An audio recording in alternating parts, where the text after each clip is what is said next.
Hello students, आज अपनी बात करेंगे विद्युत द्विध्रुव के कारण उसकी अक्षीय रेखा पर विद्युत क्षेत्र। तो अपने को पता होना चाहिए विद्युत द्विध्रुव क्या होता है, जो अपनी पिछली कक्षा में पढ़ चुके हैं। मैं दोबारा बता देता हूँ कि दो आवेश क्या होने चाहिए, परिमाण में तो क्या होने चाहिए समान, परंतु प्रकृति में क्या होना चाहिए, एक दूसरे के विपरीत होने चाहिए। और इन दोनों आवेशों के जो बीच की दूरी है वो क्या होनी चाहिए, अति अल्प होनी चाहिए, मतलब बहुत छोटी होनी चाहिए। तो आवेशों का ऐसा युग्म क्या कहलाता है, विद्युत द्विध्रुव कहलाता है। और विद्युत द्विध्रुव आघूर्ण क्या होता है, उसको अपने प्रदर्शित करते हैं पी से किसी एक आवेश का परिमाण।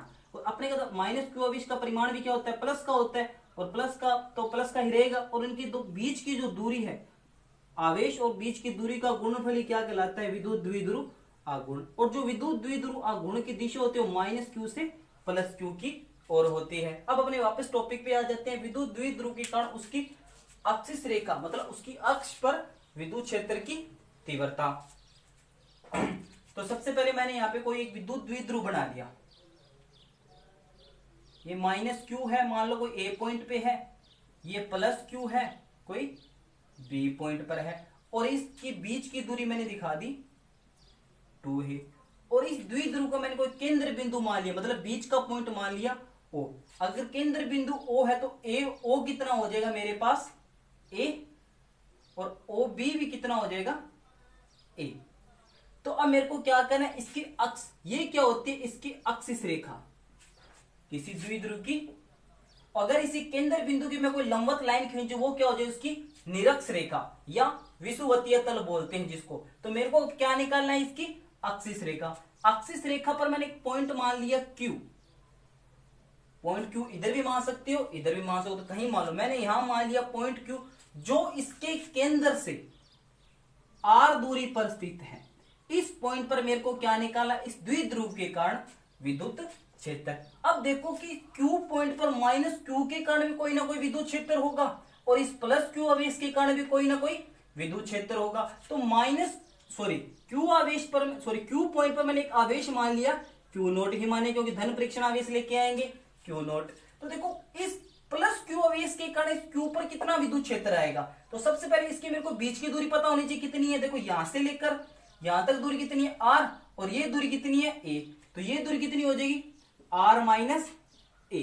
तो प्लस क्यू आवेश के कारण जो इस क्यू पॉइंट पर विद्युत क्षेत्र आएगा, तो अपने को पता है प्लस क्यू आवेश से जो विद्युत क्षेत्र होता है वो कहां होता है, बाहर की तरफ होता है। तो ये लो जी ई प्लस। अब मैं क्या करूंगा, इस माइनस क्यू आवेश के कारण इस क्यू पॉइंट पर क्या निकालूंगा, विद्युत क्षेत्र। तो इस माइनस क्यू और क्यू नोट के मेरे को बीच की दूरी पता होनी चाहिए। देखो ओ और क्यू के बीच की दूरी कितनी है आर, और ये दूरी ऐड कर दूं ए, तो यहां से लेकर यहां तक दूरी मेरे को पता लग जाएगी। तो ये कितनी हो जाएगी मेरे पास आर प्लस में ए। और अपने को माइनस क्यू के कारण इस क्यू पॉइंट पर जो विद्युत क्षेत्र होगा वो अंदर की तरफ, क्योंकि अपने को पता है माइनस क्यू आवेश के कारण जो विद्युत क्षेत्र होता है वो कहां होता है, अंदर की तरफ होता है। तो ये लो जी, मैंने माइनस क्यू आवेश के कारण विद्युत क्षेत्र कहां बना दिया, अंदर की तरफ। अब एक बात देखो कि जो मैंने ई प्लस वाला तो एरो बड़ा बनाया और ई माइनस वाला एरो थोड़ा छोटा बनाया, क्यों, क्योंकि अपने को पता है किसी बिंदु आवेश के कारण जो विद्युत क्षेत्र होता है वो मेरे पास कितना होता है, के क्यू अपॉन में आर स्क्वायर। अगर आर का मान बढ़ेगा तो ई का मान कम होगा, अगर आर का मान छोटा है तो ई का मान क्या होगा, ज्यादा होगा। तो सबसे पहले मैं देखूंगा प्लस क्यू के कारण जो क्यू पर विद्युत क्षेत्र है वो कह रहा है इसके बीच की दूरी आर माइनस ए है, और माइनस क्यू आवेश के कारण दूरी क्या है, आर प्लस ए। मतलब आर माइनस ए दूरी छोटी है, आर प्लस ए दूरी बड़ी। अगर दूरी छोटी है तो विद्युत क्षेत्र क्या होगा, ज्यादा होगा। अगर दूरी कम ज्यादा है तो विद्युत क्षेत्र क्या होगा, कम होगा। तो ई प्लस ज्यादा होगा किससे, ई माइनस से, और दोनों क्या है, विपरीत दिशा में है, विपरीत दिशा में। तो सबसे पहले मैं ई प्लस की वैल्यू ज्ञात करूं, फिर मैं ई माइनस की वैल्यू निकालूंगा। तो सबसे पहले प्लस क्यू आवेश के कारण, प्लस क्यू आवेश के कारण क्यू बिंदु पर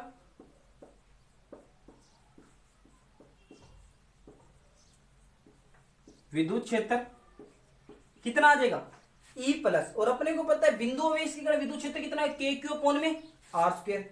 तो के क्यू अपॉन में बीच की दूरी कितनी है, आर होनी चाहिए, तो अपनी कितनी, आर माइनस ए का होल स्क्वायर। और इस ई प्लस की डायरेक्शन क्या है, बी से क्यू की तरफ, एरो कहां दे रहा है देखो, बी से क्यू की तरफ, तो बी क्यू सदिश, इसको इक्वेशन दे दिए फर्स्ट। सेकंड, माइनस क्यू आवेश के कारण, माइनस क्यू आवेश के कारण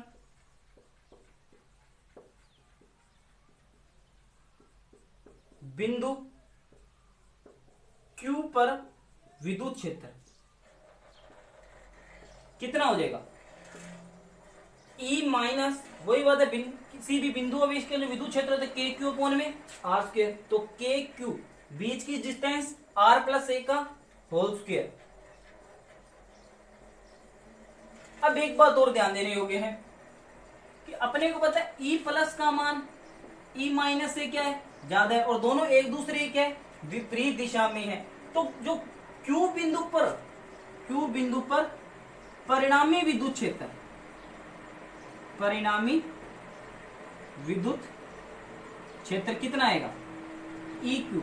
एक बात फॉर एग्जांपल अपने देखते हैं, मान लो ई प्लस का मान लिया मेरे पास कितना है, 5 न्यूटन प्रति कूलाम है, विद्युत क्षेत्र कितना मान लिया, 5 न्यूटन प्रति कूलाम, और ई माइनस मान लिया मेरे पास 3 न्यूटन प्रति कूलाम है। ई प्लस और ई माइनस दोनों क्या एक दूसरे के विपरीत है, तो क्यू बिंदु पर परिणामी विद्युत क्षेत्र कितना हो जाएगा, 5 माइनस 3 कितना गया, 2 न्यूटन, और इसकी डायरेक्शन कहां रहेगी, इधर वाली डायरेक्शन में रहेगी, जिसमें क्योंकि ई प्लस का मान क्या है, ज्यादा। इसी प्रकार ई क्यू की वैल्यू कितनी हो जाएगी, E plus minus E minus, जो ई क्यू की दिशा होगी वो क्या होगी, बी से क्यू की तरफ ही रहेगी, बी से क्यू की तरफ। तो ई क्यू बराबर ई प्लस की वैल्यू कितनी है, के क्यू अपॉन में आर माइनस ए का होल स्क्वायर माइनस के क्यू अपॉन में आर प्लस ए का होल स्क्वायर। तो ई क्यू बराबर, दोनों में के क्यू कॉमन आ रहा है तो बाहर निकाल लिया, 1 अपॉन में आर माइनस ए का होल स्क्वायर माइनस 1 अपॉन में आर प्लस ए का होल स्क्वायर। एक बार आप यहां तक स्क्रीनशॉट ले लीजिए, क्योंकि मैं इधर वाला मैटर थोड़ा रफ कर रहा हूं।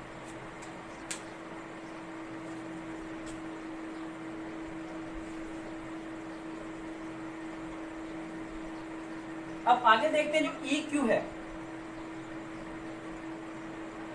के क्यू, देखो आर माइनस ए का whole square r plus a का होल स्क्वायर दोनों क्या आ गया मेरे पास, एलसीएम ले लिया मैंने, आर माइनस ए का whole square r plus a का होल स्क्वायर, तो यहाँ पे कितना रह गया, आर प्लस ए का whole square minus r minus a का होल स्क्वायर, के क्यू। यहाँ पे देखो क्या लेगा, ए प्लस बी का होल स्क्वायर और ए माइनस बी का होल स्क्वायर, तो ए प्लस बी का होल स्क्वायर होता है a square plus b square plus में 2ab, तो यहाँ पे क्या बन जाएगा, आर स्क्वायर प्लस में a square plus 2ra minus r square plus a square minus 2ra। नीचे देखो आर माइनस ए का होल स्क्वायर है, तो मैं इसको आर माइनस ए लिख सकता हूं, अगर दोनों को इकट्ठा लेंगे तो क्या जाएगा, आर माइनस ए का होल स्क्वायर। सेम इसी को मैं क्या लिख दूंगा, आर प्लस ए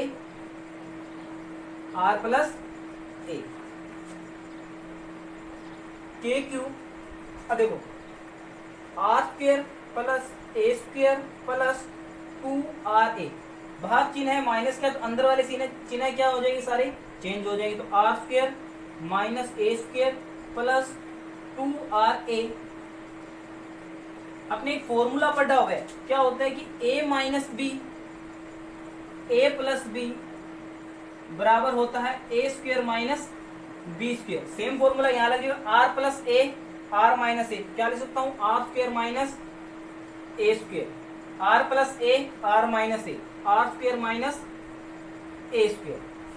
अब देखो आर स्क्वायर प्लस का माइनस का, ए स्क्वायर प्लस का माइनस का, तो जो ई क्यू आ रहा है वो क्या आएगा अपने पास, के क्यू 2ra 4ra अपॉन में देखो are square minus A square, R square minus A square, क्या बन गया, आर स्क्वायर माइनस ए स्क्वायर का होल स्क्वायर। उधर वाला मैटर अब कर लो, एक बार ध्यान से देख लीजिए उसको दोबारा।